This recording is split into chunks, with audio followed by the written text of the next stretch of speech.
Aaron from Property Prosperity. You've probably already heard the saying of, buying the worst house in the best street. And I suppose the thing is, that essentially saying that the effect our neighbours can have on the value of our home is considerable. So, you think about, that's when you're purchasing a property, but if you're trying to sell your property, what your neighbour's house looks like is going to have a big effect on what you're going to be able to sell your property for. So I know in my experience, I've sold a lot of my own properties over time, and I've also sold a lot of properties for other people. And I don't feel bad at all about going in, talking to my neighbours, trying to work out a way that I can try and improve their houses. Because at the end of the day, no one really complains if you offer to come and mow their lawns or tidy up their yard or do some stuff to try and help them out. Because what that's going to do, it might cost you, some time to mow their lawn, or you might have to pay, I've had an example recently where I sold someone's house, and the house, 2 houses down actually, had overgrown lawn, and it almost looked like a haunted house almost to a degree. And I found out it was because the lady that was living there, she'd got sick. She'd gone into an old folks home. They were still trying to work out what to do with their house. So the house was just sitting there vacant it'd been vacant for quite a number of years. And so it got to the point where it was really overgrown. So I just called a Jim's mowing guy, and I knew no one's really going to complain if I came and mowed the lawn. So I then got the Jim's mowing guy to come. It cost me like $50, came down, mowed all the lawns up. The house wasn't as good as it possibly could have been, but it still was a lot better before than it had, foot-high front lawns and all that sort of stuff. So tidied up that front lawn. That was one of the worst houses in the street. I knew that would be a problem going forward. So it was definitely something that's worth thinking about. So likewise, if you're selling your house, maybe you should have a think about your neighbours' houses as well. Because remember, when you have an open inspection, people don't have a huge opportunity to try and decide whether they want to live there. When buying a house is a big deal, and they're committing to living there for, 5, 10, 20 years, who knows? And so trying to determine what their neighbours are going to be like is an important factor. And I know when I've been selling houses, quite often, the potential purchasers saying, well, what are the neighbours like? And, have you had a chance to talk to the neighbours? So, that is an important factor. And so without being able to knock on people's doors and find out what their neighbours are like, they'll make snap judgments and then look at their front yard and decide how well they're going to look after the house, and make an assumption. Then, if they look after the house, then they're probably more likely to be a nicer person, and they're probably not more likely to be a nicer neighbour. So definitely worth having a think about. If there is anything you can do to try and improve some of the houses around your area, it's, for the sake of, mowing someone's lawn, or hiring someone to come and fix up their front lawn, or just removing some rubbish, or a whole pile of different little things that just make a little bit of a difference.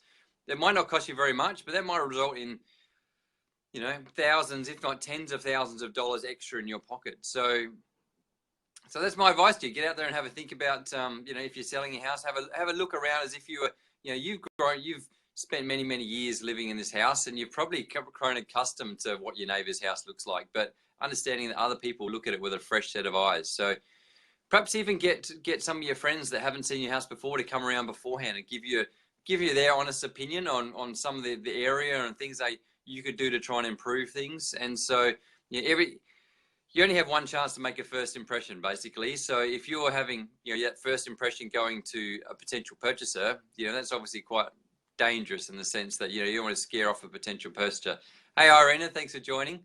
And so yeah, just get out there, maybe get some advice, have a few practice open inspections, I suppose. Get some of your friends to come through, give you their thoughts, and then maybe try and tweak it to try and suit what they think. And then hopefully then you've got the best chance possible then when you have your first open to try and impress people.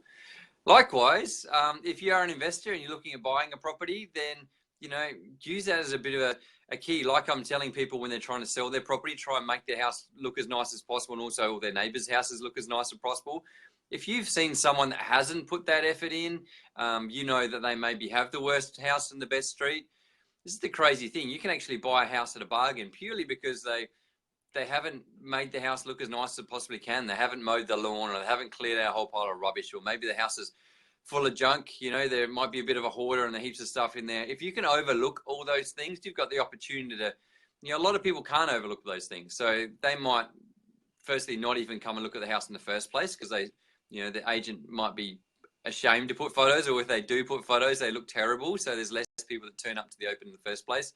Or secondly, when they come to the open, they're put off by you know, the house not looking as good as it possibly can. So if you can look out and, you know the what do they tell you? Don't judge a book by its cover. So if you can overlook the cover and look inside to what the house could look like, you've got the potential by doing something, you know, quite small, you know, to fix up some landscaping. Might only cost you, say, $1,000, or to replace some carpeting, only a few grand, or some painting, you know, some things that are relatively easy to do can add like significant amounts of value to your house. So that's my advice to you. If you want to try and grab a bargain, try and look for the worst house in the best street and look at ways you can try and really cheaply try and improve, you know, just the visual appeal of the house, and that can add tens of thousands of dollars to the house without really doing that much. So hopefully it makes sense. Hopefully you can see how there's an amazing opportunity out there if you're looking at buying property, but then likewise if you're looking at selling a property, well, it's definitely worth putting in a lot more effort, or just a small amount of effort, to be honest, and then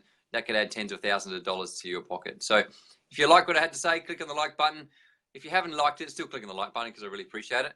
Or if you know someone's thinking about selling their house, and perhaps it's a good idea to share this video to them, and then maybe they can get a few tips so they can make sure they get a few thousand or a few tens of thousands of dollars extra in their pocket. Or if you've got something you'd like me to talk about in a future episode, then put a comment in the comment box. I'd love to hear about it. Thanks, guys. I look forward to catching you up next time. Bye.